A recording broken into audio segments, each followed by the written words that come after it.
How magical is that when you are in a district or you can walk to your restaurant and they know what your usual is? Yeah.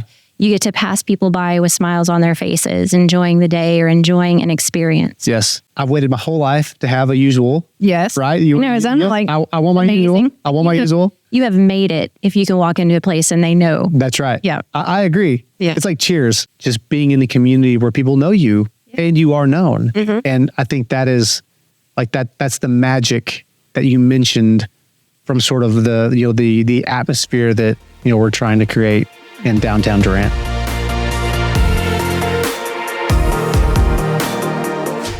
Hey everybody, my name is Derek Hines. I am a partner here at Gaddis Premier Wealth Advisors. Thank you for joining us today. And today we have the pleasure of having Stephanie Swicker with us. She's the executive director of Durant Main Street. That's me. So welcome to the podcast. Thank you for having me. Yeah, I really appreciate you joining us. It was pretty short notice, which is funny. So my wife kind of dodged out of the podcast. Yeah, she was supposed to be here. Okay. But I saw the text message and she said, "Hey, we had someone cancel. Would you mind coming in?" I was like, You're not supposed to tell on her like cute. that. Well, we'll get her on here and she'll have a chance to redeem herself. Side of the story. That's correct. Yeah. That's correct. So I really appreciate it. I am genuinely excited because I don't really know you very well. Most of the people that we've had on the podcast, are friends or people that I have a long-standing relationship with. So this is going to kind of be a new experience for me. Well, good. I'm sure it will be fun. Be a new experience for me. Awesome. Well, can you tell us a little bit about yourself? Well, I'm not native to Durant. I am native to Oklahoma, sort of. I was born in Shreveport, Louisiana, and I really used to think that was glamorous until I found out more about Cajun culture. And I didn't realize that Oklahoma or Okie culture versus Cajun culture had a learning lesson there. So regardless, I am from Sallisaw. I was born into entrepreneurship, which I know that's what your show is largely about. My grandparents, both sides had their own businesses. We lived in that as kids. My parents had their own businesses. Really didn't know anything beyond that. I've lived in Sallisaw up until, I think we moved here in 2015. Okay. So my whole life was there, never moved. Moved here and kind of started a whole life and network with people. Yeah, so I'm curious. You mentioned the difference between like Cajun culture and Okie culture. Uh-huh. What were some of the big things that you noticed in differences in culture? Well, so here's the thing. We used to travel. My parents traveled all the time, and we went to we spent a lot of time in New York. We'd go once a year to New York or up north to Washington. And my mother has apparently a very thick Okie accent or Oklahoma accent. And so everybody loved it when we come to New York. They loved to hear her talk because of the way she sounded.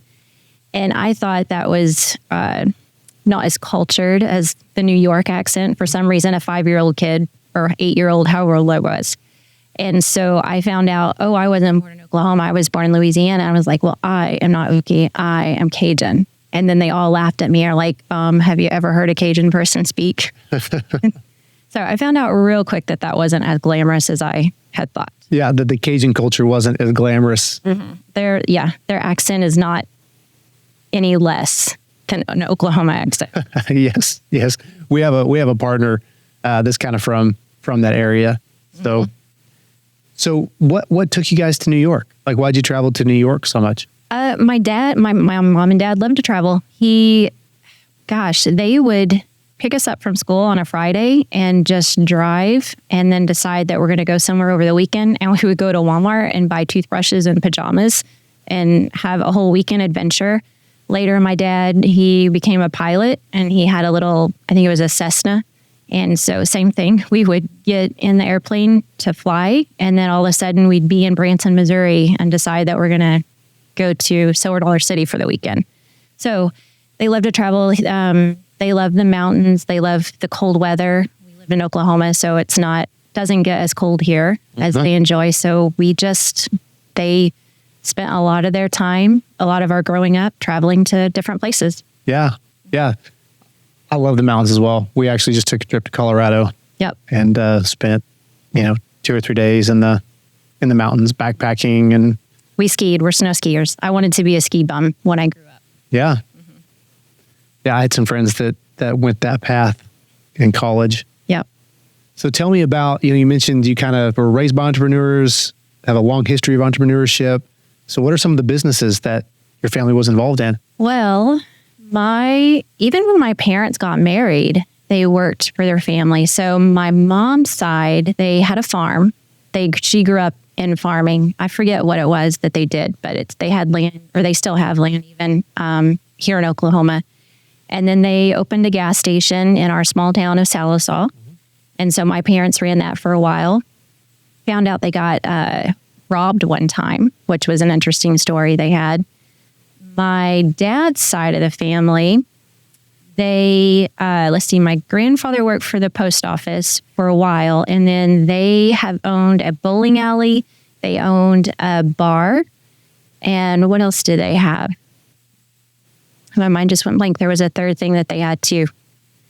Because my dad had a motorcycle and he would drive us to the bowling alley and we would get the chips because they were behind the counter and we got to go behind the counter. And then my grandparents, their bar, when it was after hours, we get to get the soda thing from the little controller. Yeah. Which I thought was super cool. And then my parents, my dad went into medical. He had a real passion. So he became a respiratory therapist, but to get himself through school, he started a lawn mowing business. Him and my mom worked together. He worked for a hospital for a while. He did not like the way that his patients were treated when it come to respiratory therapy. And so he decided to open up his own business and take care of them the way he wanted them to be taken care of. So that's where the DME came in. And so then I came on to that, as kids, gosh, they would get a call to deliver oxygen in Tallahena and wake us up and we get in the back of the truck and they'd give us McDonald's to make us happy and they'd go make the delivery. And my brothers got older and they didn't like medical. They liked computers. And so they decided they wanted to be computer repair men. And then that led into internet. And I'm talking back when dial-up was a thing and broadband was just starting to come on the scene. Yeah. Yep. So then they got into internet. They got into broadband. They learned to climb towers. When Buddy and I met, he actually worked for somebody who had their own business in drywall. And about 6 months after, he came and started working for my family. So we did the medical together up until my parents ready to sell it. And then we just switched over to the internet side. And so literally my whole life was in family-owned business. My dad wouldn't even let me get a job. My friend had a job at Brahms and I thought that was super cool. And I really wanted to get a job at Brahms too. He was like, no. So he put me to work at the medical supply. I started filing and doing forms and just grew from there. Yeah, that's awesome. So tell me about the gas station rob story. So they were young and they were held at gunpoint and they made them get in the freezer and count. And my dad finally, I guess in the midst of their counting, he was a little bit spunky back in the day, I'm told. He's not. Anyway, he decided he was going to leave the freezer and deal with the guy, whoever was out there. And I guess by the time we went, he had left. So yeah, they were robbed at gunpoint in Little Sallisaw, Oklahoma back in the 60s or 70s, I think. Man. 70s, I guess. Yeah, that's pretty wild. Well, good thing you didn't go out too soon. No, I know. I'm glad I wouldn't be here. Yeah. Yeah. Yeah. Well, those are some pretty cool businesses. So bowling alley, bar, medical sales supplies, any good stories from the bar? I mean, my parents. I was assuming that bar, there's some Stardust great, Lounge. Great stuff happened. Yep, Stardust Lounge. It was off of a small hotel in Sallisaw. Also, my parents were. Everybody knew my family, which I didn't realize that. I'm a kid. I didn't know that, but they grew up there, so they have major roots. Mm-hmm. And they loved to have a good time. And they had their circle of friends and they opened up this bar and ran it. And my parents had to help them home a few times or help them get in the house after they closed up at night. And they had, there was this one girl, I forget her name. She had really long hair and she would come sing for them and they would dance at the bar. But the best part is when, as a kid, we get to go in and visit and drink the soda, sit at the table, and play on the bar, because obviously as children, we didn't ever get to see inside of that during working hours. Yeah, that's fun. Yeah, that's a great entrepreneurial heritage that you have. Yeah, when they closed it, my parents had a basement, and so like all the tables and all the dishes, I think we still have dishes from when they had the bar. Yeah. Yep. Yeah. That's fun. So tell me a little bit about your, just sort of your career path, things you've done before before you took the position that you have right now. Well, I say that I come from a very diverse background.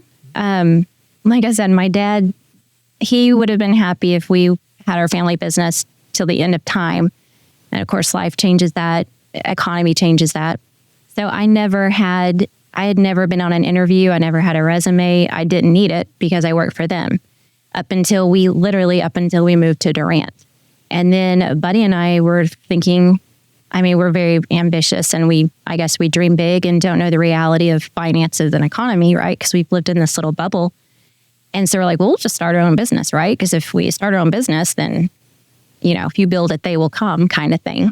And so we did that, but it doesn't work that way. So we needed to get jobs. And so he would get a job, or I would go and get a job. And so I think my first official job outside of family is I worked for a restaurant, and I wanted to work. They put out an ad for someone in the kitchen, and I love food. Like my favorite, de-stress or me time is a glass of wine, turn on my music, and then something I've never cooked before. Yeah. And I enjoy it. Like that's my special time just for me.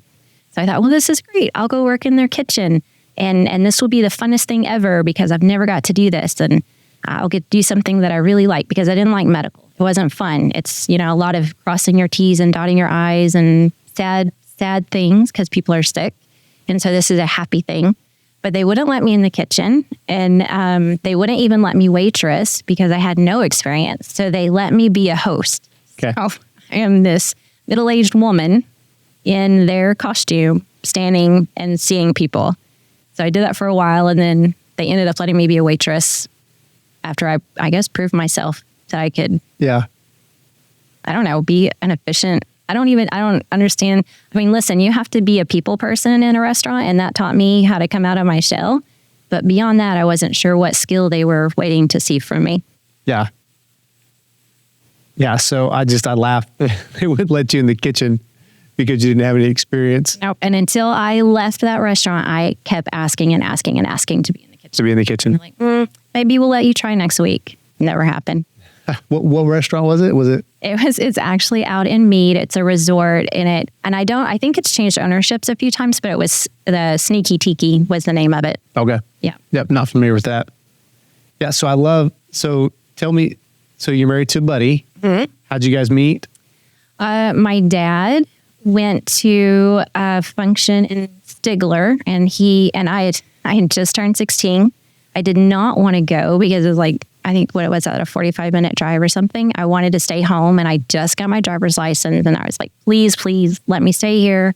You guys go and I'll be fine. And he's like, nope, you're all going. And so walked into the room, and there he was. And like a little story, at 16 years old, and I think he was 18, and our eyes met and we couldn't look away. And it just kind of snowballed after that. That's awesome. And so how long have you guys been married now? 28. We just had our 28th anniversary. Wow. Yep.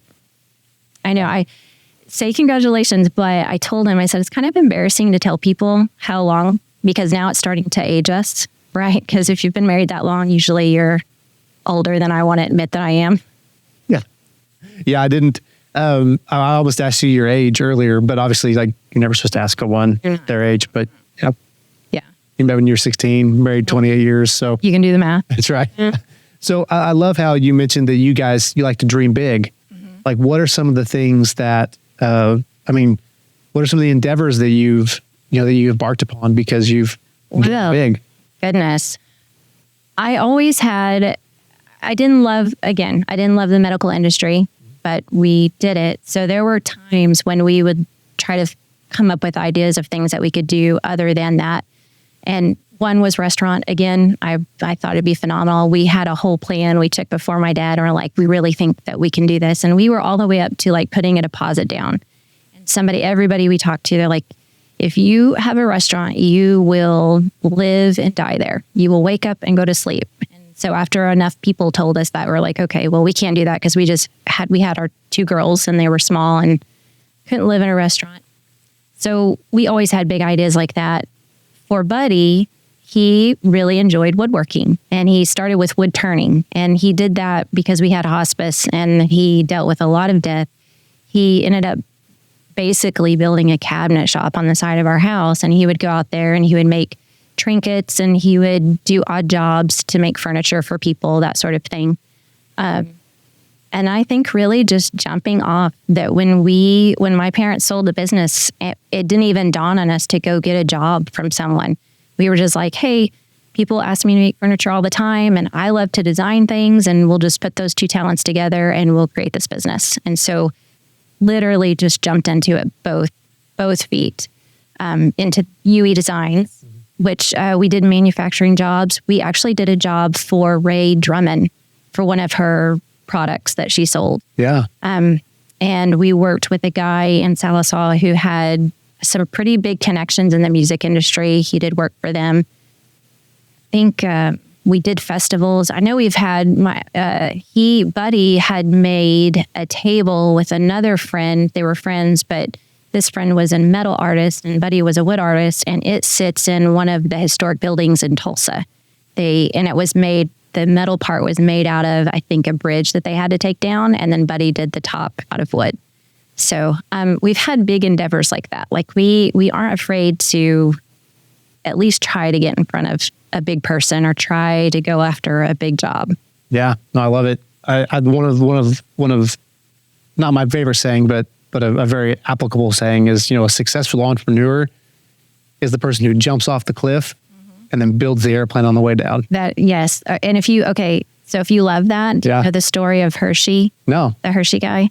Do you know that they built, I think, if I'm remembering it right, he purchased the land. Was it Hershey?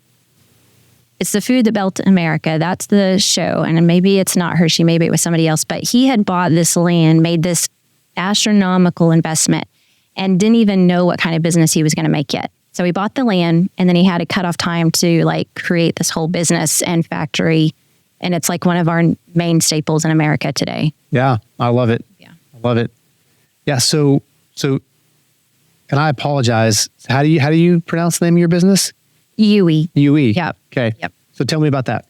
So Buddy had read an article about this man who he was taken prisoner and had really horrible circumstances, but his name was Uwe.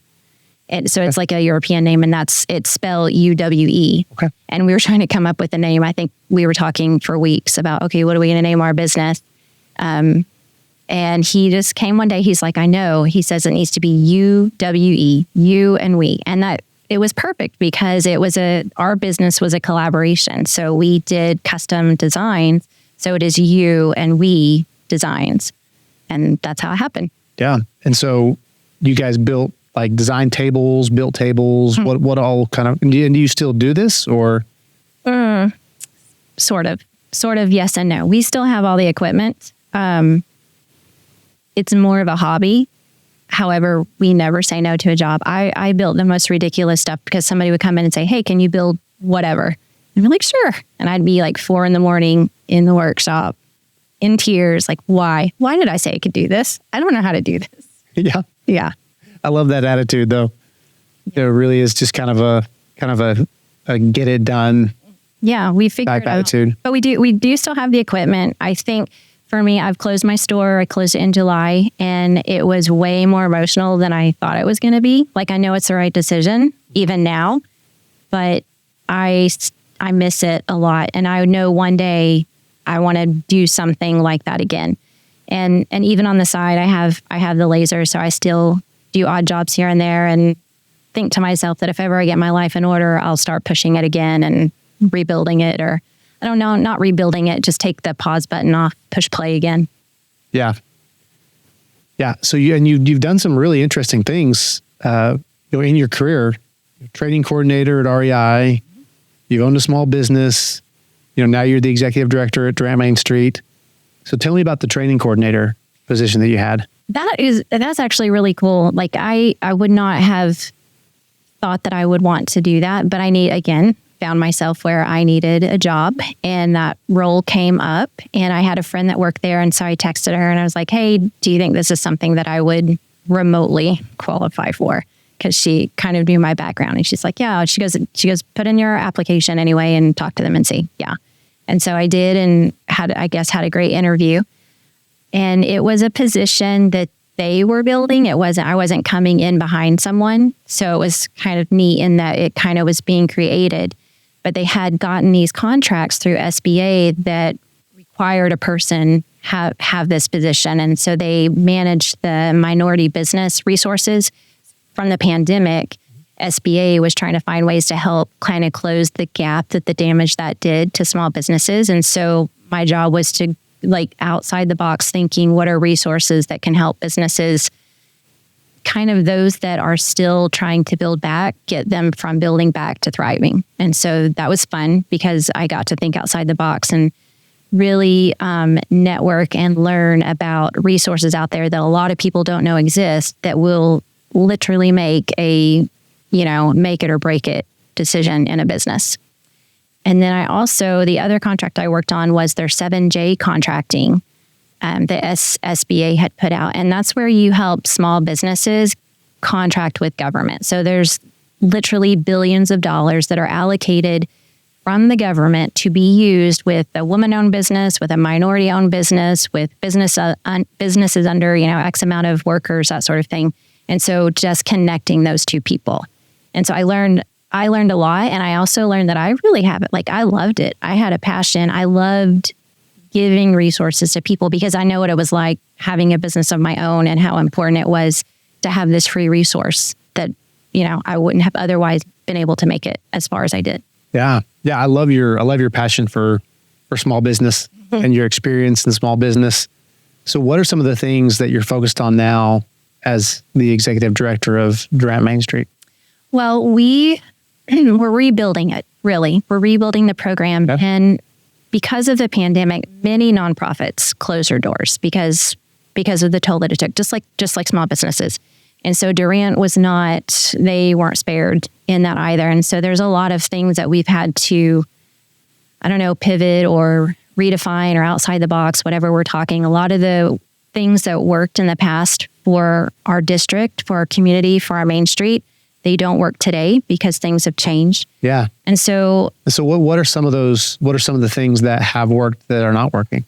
Well, like even some of our events, used to, like Dancing with the Stars was one of their biggest fundraiser. Ah. And because they couldn't fulfill that, it took a huge hit on them financially. But I think also it caused some of the trying to figure out how to come back from that, caused some disconnect between the stakeholders in Main Street and also the businesses in Main Street. And so finding a way to come back from that and to build back those relationships with those who support our program and even within our business district.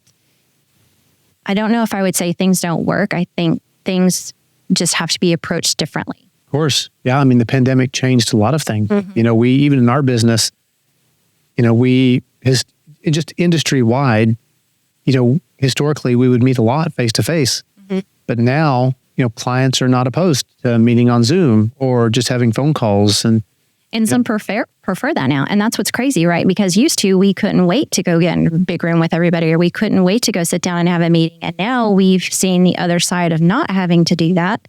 And some of us prefer that. So it's like, okay, well, how do you create a draw to a district if people would rather just sit at home and order their food and have it delivered to their door and watch whatever's on TV, right? So how do we find an interest to get you back engaged in the community?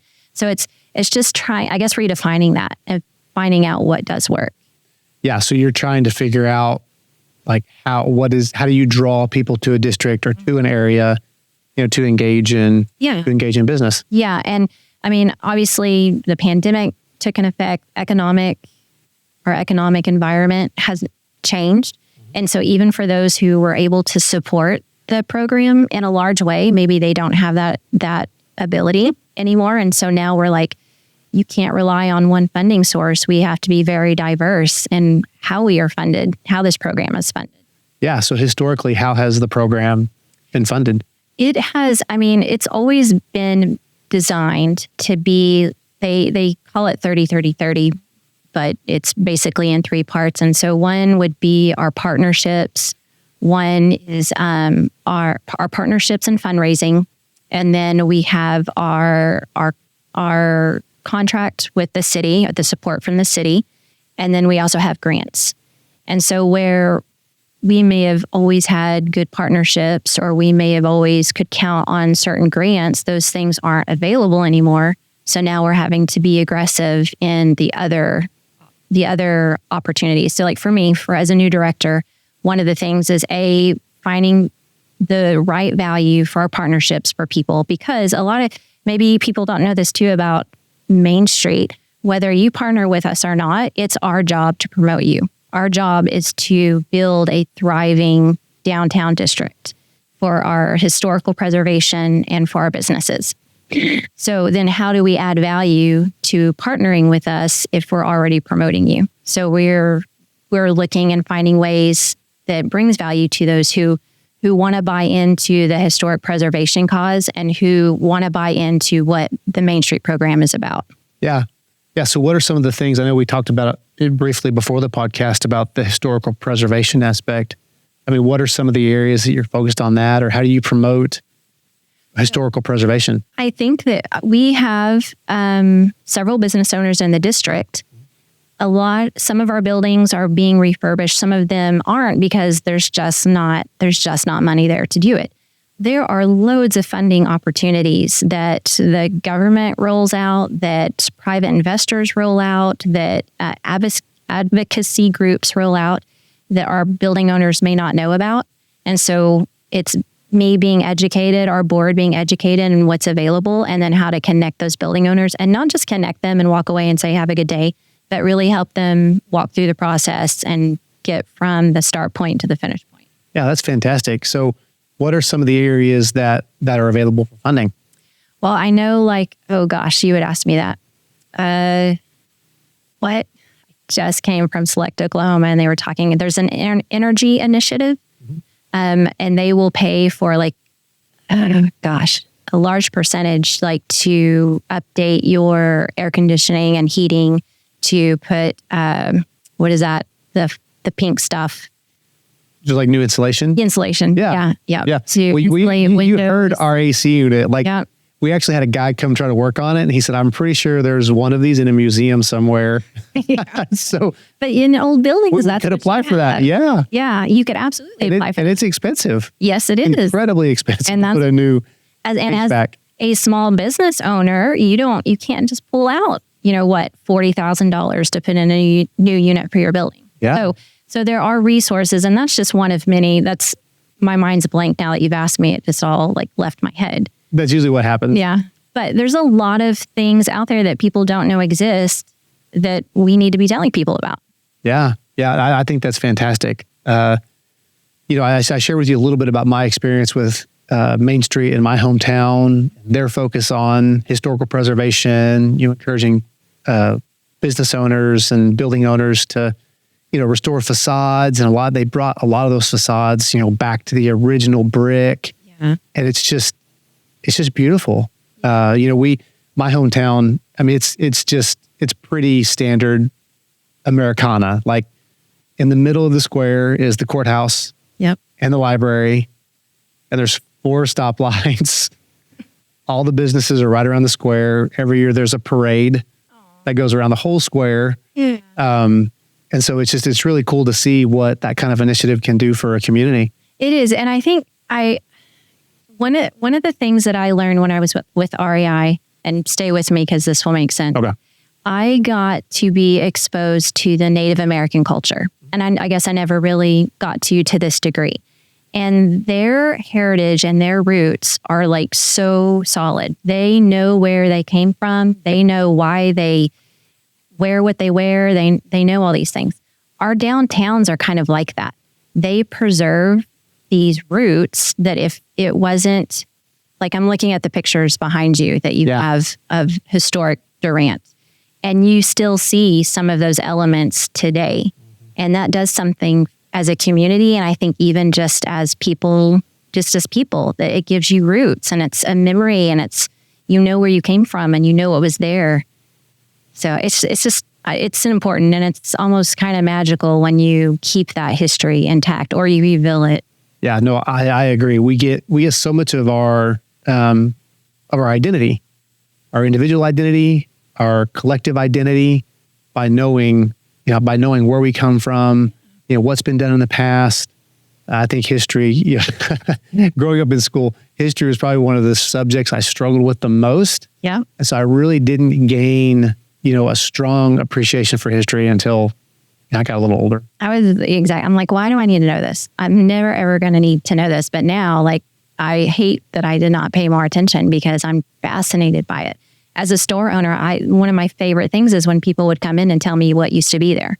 Or, this used to be a jewelry store, and my father bought me my very first watch here. And I'm sure you probably feel the same thing if people walk in here and they tell you about what used to be here, yes, their experiences. It's phenomenal. And it just gives you an attachment, a feeling of attachment that I don't think you can get in a different way. Yeah, no, I agree. Yeah, this building in particular, so my wife's grandparents were both professors at Southeastern, and they retired a long time ago. Mm-hmm. And her grandfather was telling us this used to be an old hardware store. Oh. Like the first thing that opened up in here was a hardware store. Yeah. And then of course, it's an old building, so it's got tons of character. Yes. Right? Yeah. Like the whole, probably you can't see on the camera, but the hole behind you goes to the bank. There's a little entryway right over here that goes over to the Massey building. Yeah. So all these buildings were connected, and then, the bank used it for their C-suite. Mm-hmm. And it's just kind of, it's been used for all kinds of things. It's like, okay, I want to say it was Tiffany. She used to work with SBDC. And so she was a resource that helped our business. And she said a business is like a person. Like you have your infancy stage, then they become a toddler, and they become, adolescent, teenager, an adult. And that's our history, right? We see how it starts out, how it grows, how it changes. And it's like just watching this person. Yeah. Are you familiar with, I think it's Les McCowan wrote a book called Predictable Success?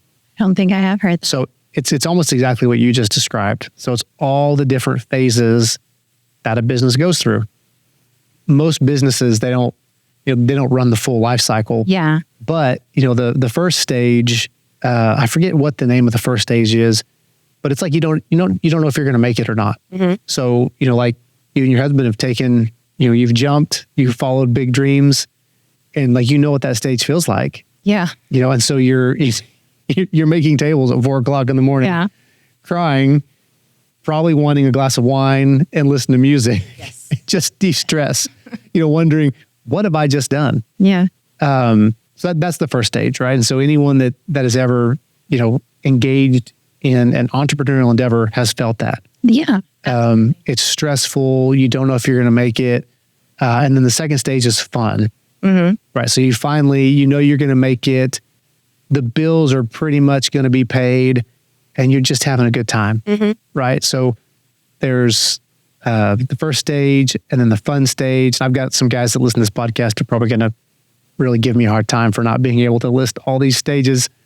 And then somewhere in the mix, you hit whitewater, mm-hmm. which whitewater is just, it's a time of tumultuous things. So, you're not big enough to be out of whitewater, but you're not small anymore. Mm-hmm. And so you can't go back to fun. You want to go back to fun when everything was good.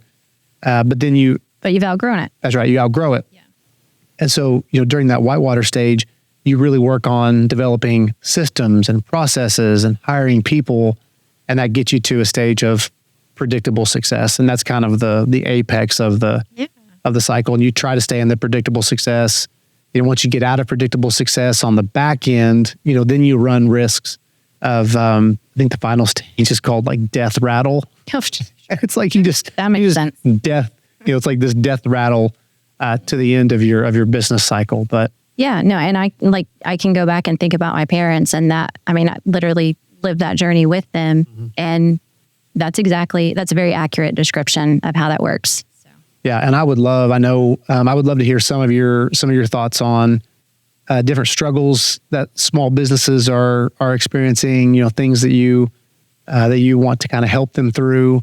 I know, even talking about the business life cycle, I know a lot of, some small businesses that they never make it out. They never make it into the fun stage. Right. It's always, they don't know if they're going to be able to make payroll or have enough sales, to really get to that fun stage. And, I just see so many small businesses that don't, they have a passion point around something. So this is horrible.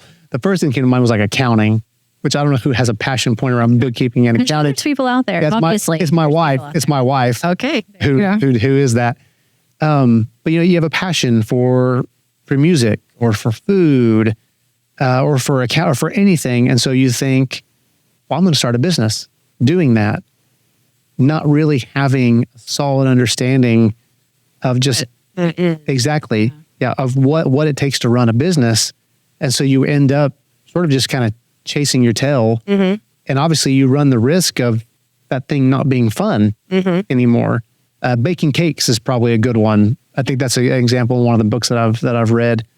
Someone, they really enjoy baking cakes, so they're going to open a bakery. And then by the time they're done, they don't really even enjoy baking cakes anymore. It takes the fun. It took out this passion that you had and just squished it. Yeah. So what are some of the things, like, being sort of entrenched in the small business community? Like, what are some of the struggles that you see that they have? I mean, of course, money is always a number one for anybody. And for a small business to compete with a big box store you can't. Like, there's not even, like, just take that idea out of your head, because you are not going to walk into a small business and get a better deal than if you walk into a Walmart or a Lowe's or whatever. And so I think I'm really passionate about that. Yeah. Well, by the way, yeah, it's the impact of small business. The big picture that small business serves in a community is huge. People don't realize that. They think, oh, well, you get a better deal from Walmart, or Walmart makes more money, but the community will make more money if they keep their small businesses there and thriving. So, but money is a big thing. And I think, obviously small businesses are struggling with that.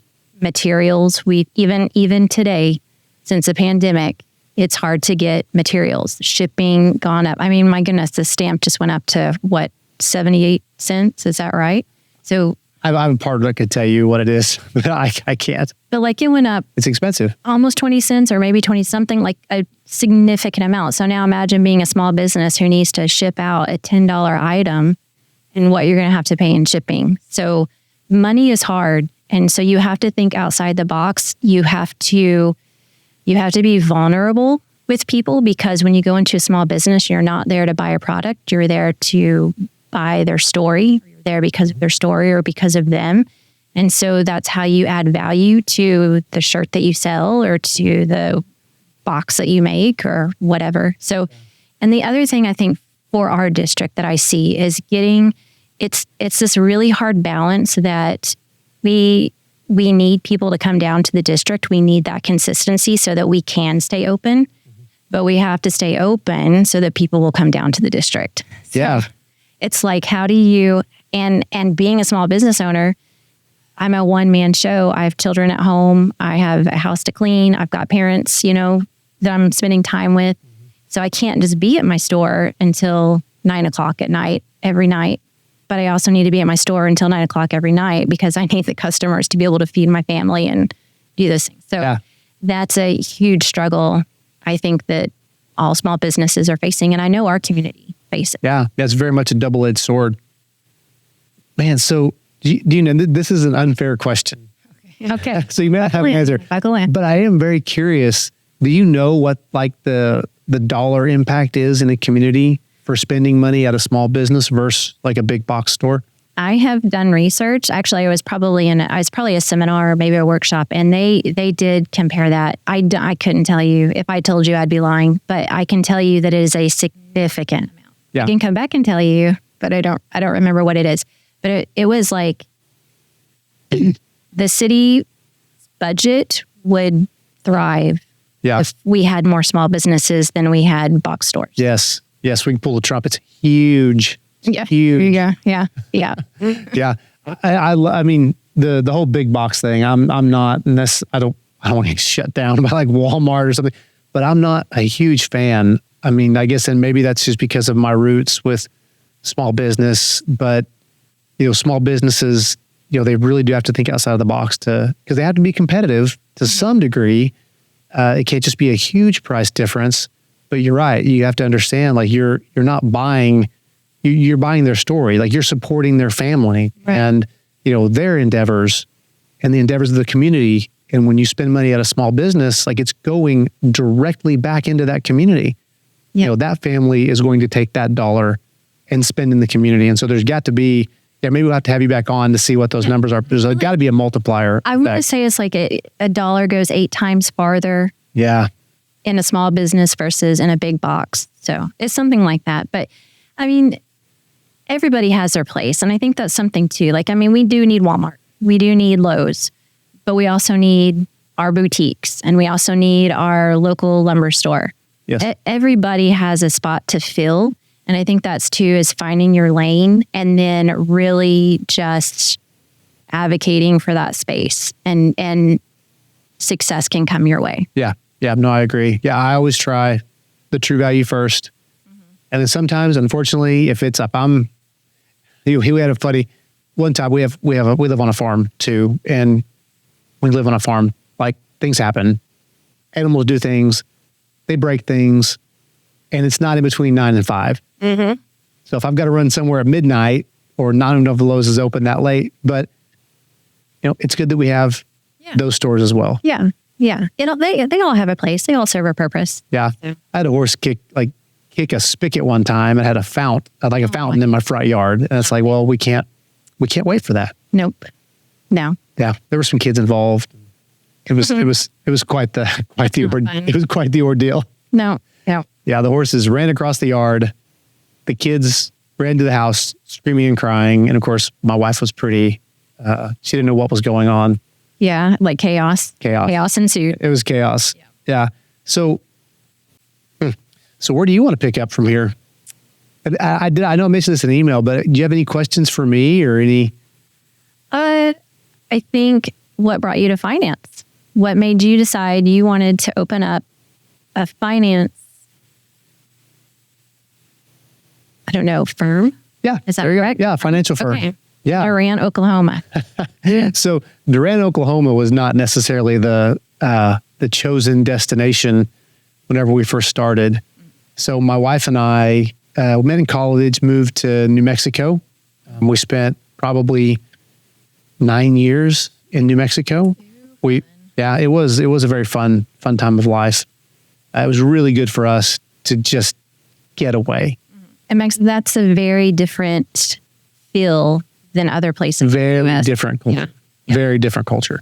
So we lived in sort of northern New Mexico. There's a lot of Native American tribes where we lived, and there's a lot of Hispanic and Spanish culture, a lot of like Pueblo Indian influence as well. Yeah. So we lived in northern New Mexico, right on the border of southern Colorado. Yep. I'd always been interested in finance. I got my finance degree from OSU, but didn't really know what I wanted to do. I worked at a bank for a short period of time, which I saw that you actually worked at I worked at a bank for a very, very, very short period. Yeah, I think I got you beat. Yours said 5 months. Was it 5 months? I thought that's what LinkedIn said. Oh. Mine was a solid maybe 2.5 or 3. LinkedIn may have lied to you. Okay. I think I'm probably right with you. Yeah. It was not a good fit.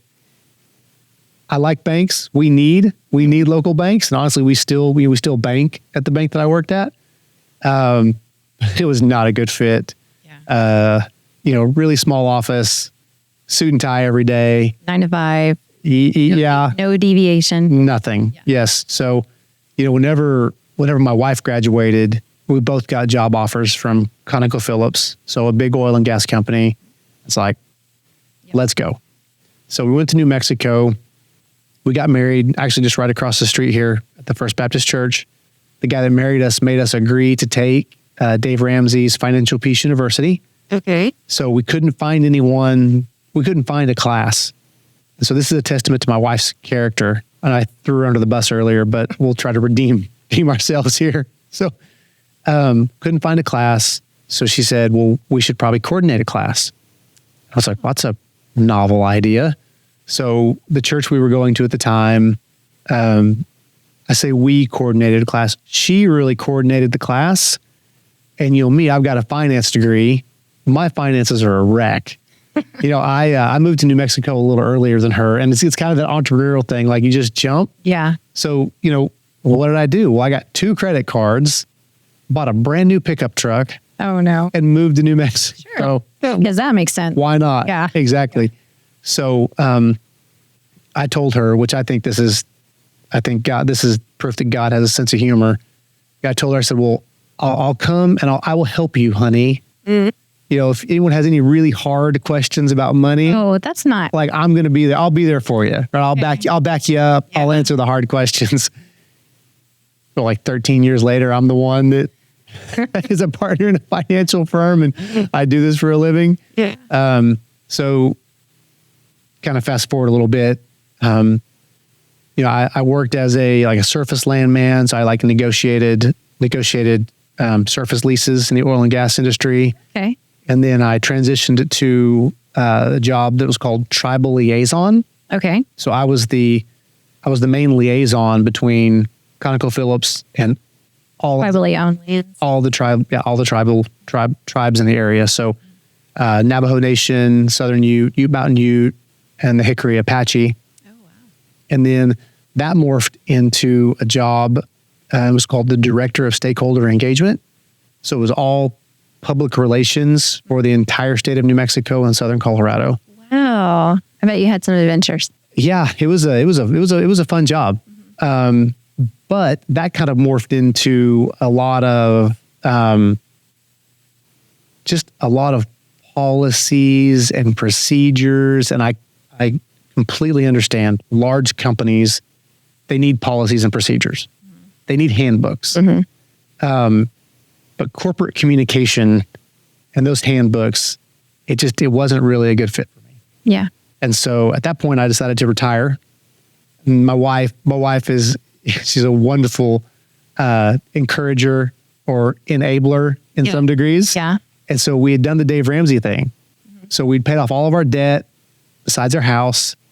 And we were probably in our early 20s. Very fortunate in the jobs that we had. So we didn't really need both of our incomes. And so I was like, well, I think I want to quit. She's like, okay. I know. I'm like, looking at you, you don't look like you're old enough to retire. Yeah, no, I went back to work shortly after, but it took me a while. And you mentioned like the resume of an entrepreneur. Yeah. Yeah. I've never really, because I went the entrepreneur route, I never really had it covered up, but there was about a year there where there was nothing on the resume. I had some passions and some interests. And so I followed those. I ended up consulting in the oil and gas industry, which that was really just a way to, get some money coming in the door. Yeah.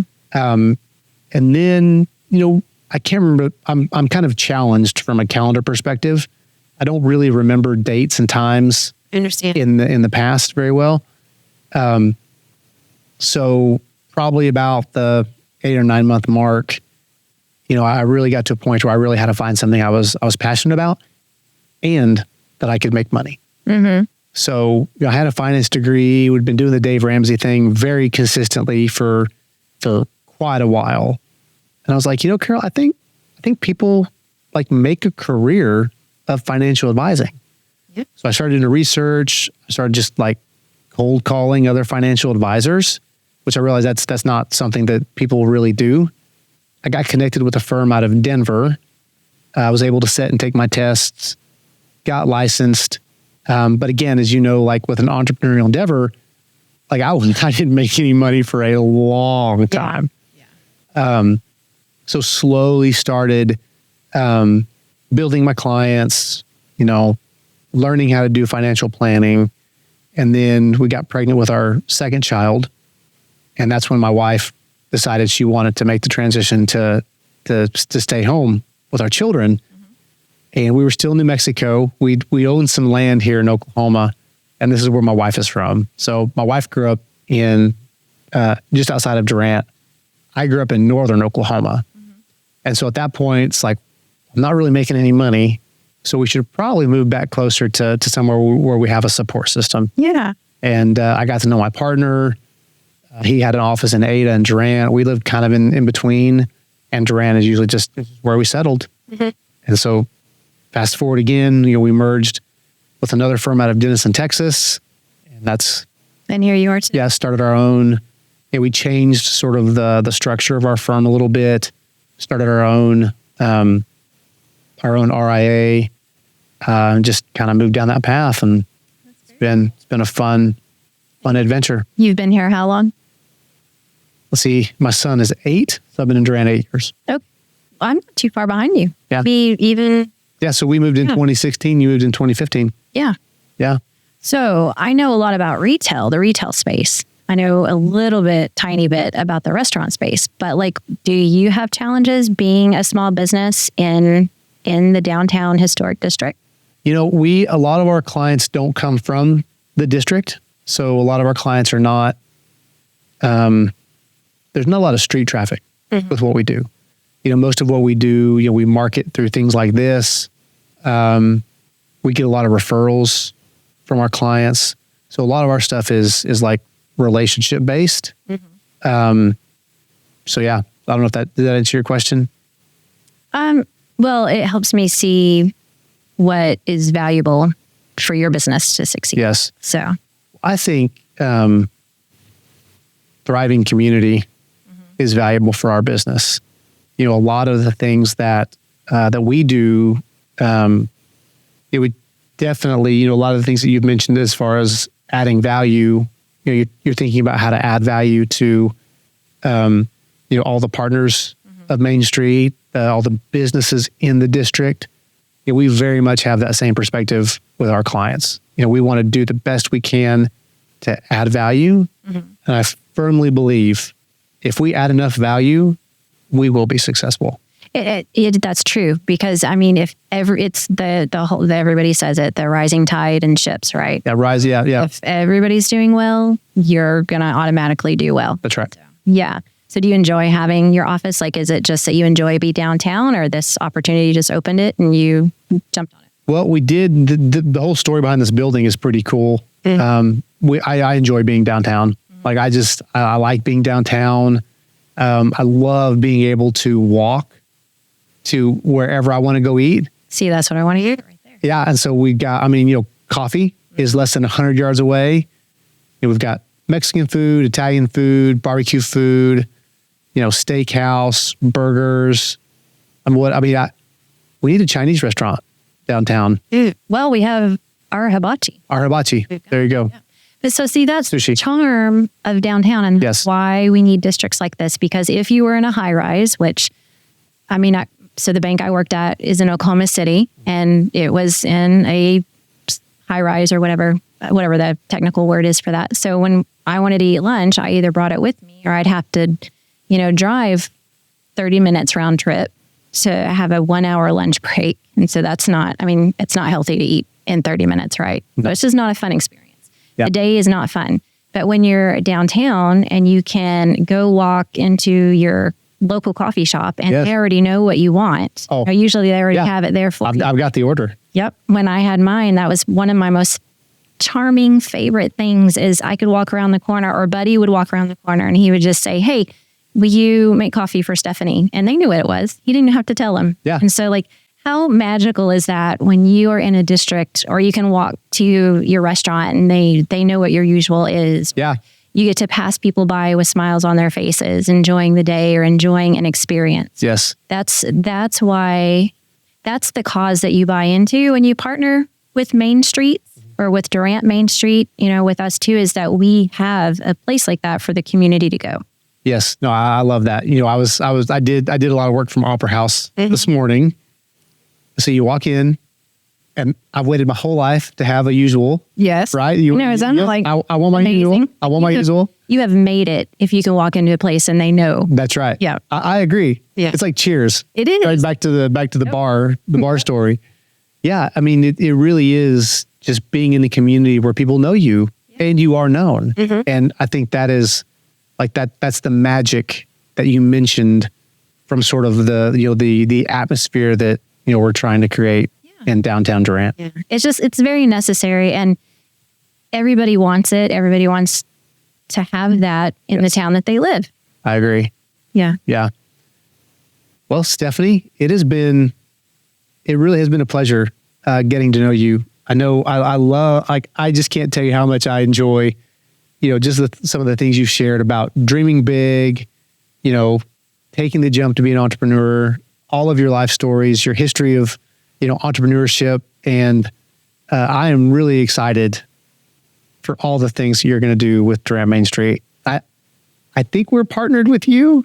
I think you are. If we're not, we will be shortly. Well, I thank you very much. And I'm so excited to have this opportunity for our community. And look, I'm going to be selfish for myself because the things that I'm getting to experience and learn are just a once in a lifetime.